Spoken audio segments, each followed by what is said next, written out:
একজন লোক, উনি এটা কেন জানতেন না, এটা ভেবে আমি আসলে বিস্মিত হচ্ছি। না জানার কি আছে? যখন উনি দেখলেন যে কোনো রাজনৈতিক দল নির্বাচনে এলো না, যখন উনি দেখলেন শেখ হাসিনা বলল যে আমার দলই নির্বাচন করবে, সবাই আমার দলের সবাই নির্বাচন করবে, মানে দামি প্রার্থীও আমার, নৌকার প্রার্থীও আমার, যখন এগুলো হলো, তখন উনি বুঝতে পারেন না এটা ভয়ঙ্কর হবে নাকি প্রতিযোগিতামূলক হবে। উনি বুঝতে পারেন নাই। এত কম বুদ্ধি নিয়ে উনি দলের সচিব ছিলেন কিভাবে। যাই হোক, উনি আবার কথা বলেন কিন্তু খুব সুন্দর। আমি বিভিন্ন সময় দেখেছি উনি কিন্তু মানে ওনার কিন্তু বাক চাতুর্য বেশ চমৎকার, সুন্দর করে গুছিয়ে স্মার্টলি উনি কিন্তু কথা বলতে পারেন। সেই তার স্মার্টনেসের মানে প্রকাশ ঘটাতে যে উনি যে একটা নির্জলা মিথ্যা কথা বলেছেন, এবং যে মিথ্যাটা কারো কাছেই গ্রহণযোগ্য হবে না, এটা আসলে উনি কেন বুঝতে পারলেন না আমি বুঝতে পারলাম না।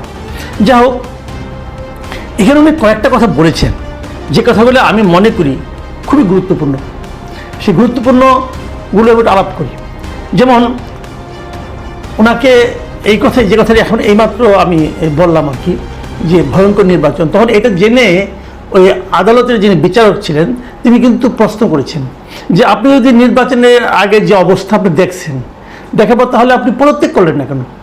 আমি কিন্তু সবসময় এই কথাটাই বলি, যারা নির্বাচনে দায়িত্ব নেন তারা যদি নিজের মতো করে একটা নির্বাচন পরিচালনা করতে না পারেন, যদি বুঝেন যে প্রশাসন আমাকে হেল্প করবে না, সরকার আমাকে হেল্প করবে না, তাহলে তো আপনার তো পদত্যাগের একটা অপশন আছে।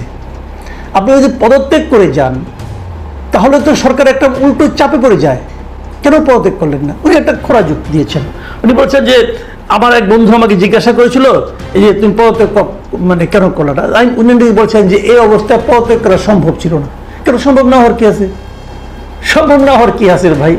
কাগজে লিখে দেবেন যে এই অবস্থায় যে নির্বাচন হচ্ছে, এই নির্বাচন জনগণের প্রত্যাশা মেটাতে পারবে না, কাজে এমন নির্বাচন পরিচালনা আমার পক্ষে সম্ভব না, শেষ। তাহলে আপনি কিন্তু আজকে হিরো হয়ে থাকতেন। কিন্তু যে লোভ, 2 বছর হয়েছে, আরও 3 বছর সামনে আছে, বড় বেতন, নানা ধরনের সুযোগ সুবিধা, দামি গাড়ি চলার ব্যবস্থা, পরিবারের জন্য নানা রকম অর্থনৈতিক সুযোগ সুবিধা, হয়তো ওনার আগে অনেক কিছু ছিল, তারপরে আরও বেশি পেলে কে ছাড়ে? ওনারও সেই মানসিকতায় কাজ করেছিল। কাজে লোভটা ছিল ভাই। আপনি এখন ওই বড় বড় কথা বলতে কোনো লাভ নাই। তবু উনি বলেছেন, তবে উনি কিছু কথা বলেছেন, এই আত্মপলব্ধিগুলি আমার মানে মনে হয় যে একটু উচ্চারণ করা দরকার। যেমন উনি বলেছেন, উনি এর আগের নির্বাচনগুলির কথা বলেছেন। উনি বলেছেন যে 72-এর সংবিধান প্রণয়নের 3 মাসের মাথায় অনুষ্ঠিত 1973 সালের নির্বাচনে আওয়ামী লীগ 293টি আসন পায়। সেই নির্বাচনও সুষ্ঠু ছিল না।